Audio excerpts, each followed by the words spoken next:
Makibalita tayo sa pagpapatuloy ng giyera sa pagitan ng Israel at Hamas.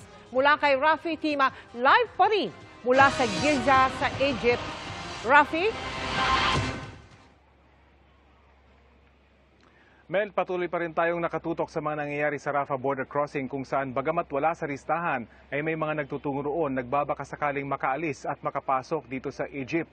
Hanggang ngayon ay wala rin man daw natatanggap na abiso pa yung ating mga kababayan na pwede na silang magtungo dyan sa may border.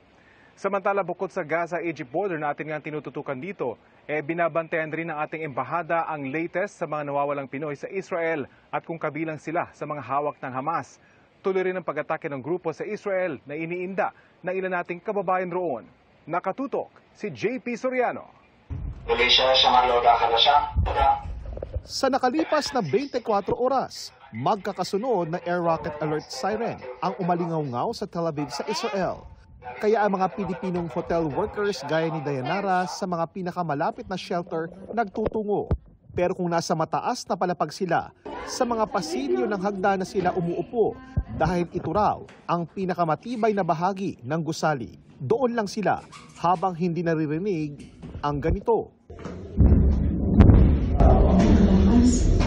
Ang ibig sabihin na intercept o nasalag na ng Iron Dome defense system ng Israel ang rocket.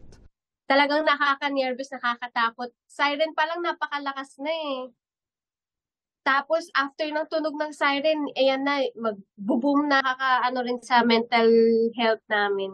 Kung sa kalsada naman inabutan, dapat tumapa at takpan ng ulo.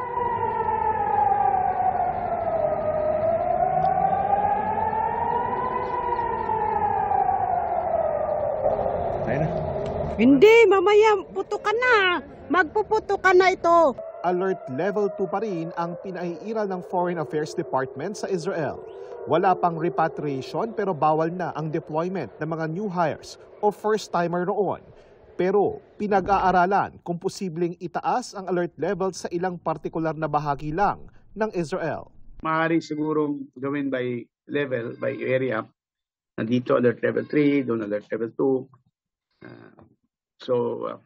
After his discussions with President. Kaugnay naman ang pangingidnap ng Hamas, wala pang kumpirmasyong hawak nila ang dalawang nawawalang Pilipino. May mga namamagitan na raw dito. The good news is may mga pinapalaya na, babalitaan ninyo. At ibig sabihin walang pinapatay. No? Qatar is also the mediator. Para sa GMA Integrated News, JP Soriano, nakatutok 24 oras.